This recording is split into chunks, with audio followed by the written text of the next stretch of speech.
I knew from the beginning, and I can't tell you why, that my songs were different from the other guys. There was guys around Henderson, Kentucky, that's close to where I'm from, that were writing.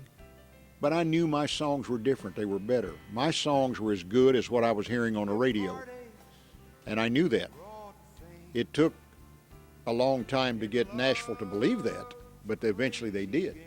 Because the doors are not open. You don't just walk in and say, here, I'm a songwriter, here it is. You've got to find some way to prove yourself, either by writing a monster that nobody can turn down, or just being consistent and writing good songs, and finally somebody says, I'm going to record that. And in my case, I met Merle Travis, who's also from Kentucky, about 40 miles from where I'm from.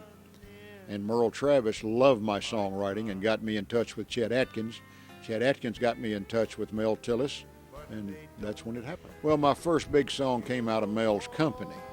My first big song was recorded by Porter Wagner. He heard a song, Mel heard it first. I went in and did it for him, and he called Porter. And Porter loved it. And Porter called Chet and said, we've got a song we got to record now.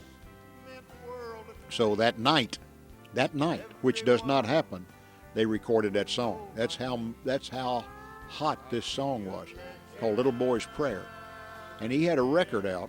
Porter had a record out that only been out 2 weeks, called You Gotta Have a License. And they pulled that record off the market and put out Little Boy's Prayer immediately. And that was the first big one. If you found this video enjoyable, then I've recorded about 20 of them, and you can find them, listen to them, watch them on bestbransoncountryshow.com. Go back and give them a look. You'll also get some great discounts. Come to Branson, come see our show. Be glad to have you.